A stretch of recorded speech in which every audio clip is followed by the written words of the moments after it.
Hello all, Rick here with another spoiler review of Star Trek Discovery Season 5, now on Episode 6, Whistlespeak.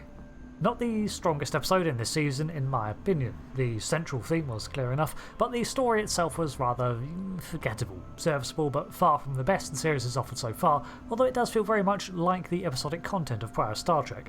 I want to stress I didn't dislike it, but found it lacking somewhat. So, the setup is that the planet Halemno is set up in a habitable zone around weather towers that were installed by the Denobulans sometime in the late 24th century. Over the generations, these towers have failed, leaving only one remaining area untouched by the ravages of sandstorms beyond. Quite how the planet ended up in this state's not disclosed, nor exactly why the Denobulans, a Federation member world, were able to install such planet-altering technology on a pre-warp civilization. I can make assumptions, as the crew of the Discovery do as well. It's assumed the why of the matter was simply that the Denobulans liked the Halemnites, as their close-knit culture reminded them of their own. Adira also speculates there was simply a humanitarian element involved. The fact that Michael makes the decision to cast aside the Prime Directive towards the end in order to save her crew is not of a big of a deal as I think, considering the planet is already irreversibly altered by the influence of the Denobulan towers, hidden although they are. But this highlights the lesson of the episode that the crew, and by extension the audience, are to take from it. That, just like the progenitors shaped human life aeons ago, the Denobulan addition of technology to this pre-warp society has forever changed their course and left the origins fading into myth and legend. The original Denobulan scientists are now considered gods, just as the progenitors have been referred to in the past, and the correlation is clear. Technology beyond the understanding of people can be indistinguishable from magic and shape generations to come, so it should be handled with care. The Halemno religion eventually demands sacrifice in the mistaken belief that that is what is required to keep the towers running, highlighting the dangers clearly. Additionally, was the sound cure ever explained? I understand how it's supposed to work. The sonic vibrations dislodged the dust build-up, something Tilly points out that the Discovery could fix in seconds. But then the people employ an analog version in the sound bowls ringing out. Well, I've seen this before in real life, and I'm pretty sure you can't produce sounds strong enough to knock someone out, unless it's some effect amplified by the towers. Speaking of the towers, I like that the interiors were stone in appearance, but constructed of sci-fi materials. It ensures that even if a native ended up inside the tower, they'd be less likely to uncover the tech. Saying that, leaving a control panel outside the tower disguised as a rock is fine, but that it only takes a shove to activate it? On top of this, the way it was found was with Burnham spotting a fungus that had changed coloration, and she attributed it to radiation mutation from the faulty panel. That's a hell of a leap.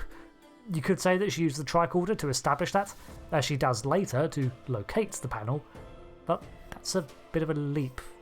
No?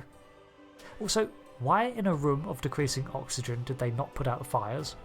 That being said, it was nice to see Michael acting the part of the xenoanthropologist that she trained as, nerding out over the pre-warp communications of the Halemno and doing what she arguably does best.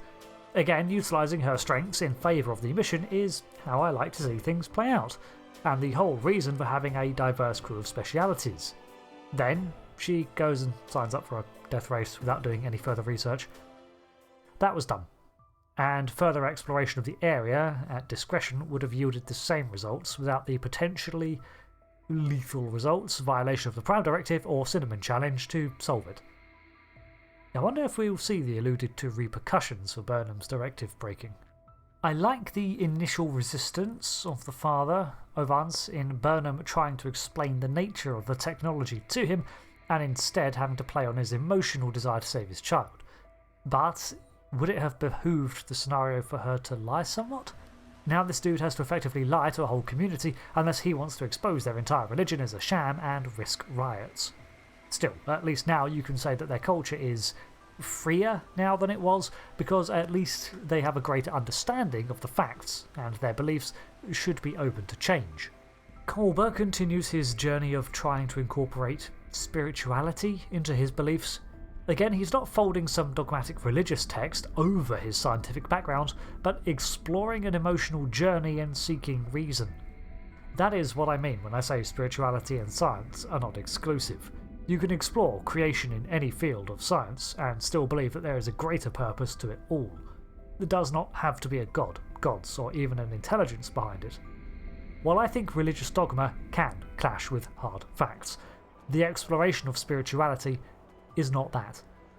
With the series focusing on finding the creators of the humanoid form, it makes sense that at least one person in the cast would at least be exploring the angle through a more faith-based lens, and I'd be disappointed if it was not touched on. Sisko coming to terms with the interpretation of the prophets as both aliens and Bajoran gods was a strong through line in DS9. I found Culber reaching out to Stamets a warm scene, and Stamets not quite understanding Culber's approach but being supportive anyway, a realistic relationship portrayal. A lot was pushed to the side for this episode. No Mol and Luck, very little Rayna and Book. Instead, Tilly is brought to the fore with her time as an academy instructor, showing her teaching side and flavouring her immediate bonding with Ruther. It's good to see how far she has come since the cadet of 2257, now over 4 years into her Starfleet career. Overall, however, I feel that this episode, aside from acquiring a new piece of the puzzle, added little to the direction of the plot, or for character development. Even Culber's direction was one that I felt was already being covered in the few scenes that we've had of him, and Book's discussion for his feelings for Burnham was something I, again, felt was already clear and didn't really need being stated, especially when the answer he gives at this juncture is elusive anyway. In terms of future tech being shown off, we get the mention that the transporters now incorporate the embedding of underskin communications, and it looks like dust, skin markings, and the optical tricorders were added as they beamed in. I'm still enjoying the evolution of Trek tech. Not a bad episode, definitely a lot stronger than prior seasons of Discovery, but in comparison to the rest of this current arc, a little lacking for me. What do you think? I've been Rick. Thanks for watching this breakdown on episode 6 of Discovery, and until the next video, thanks again, and goodbye.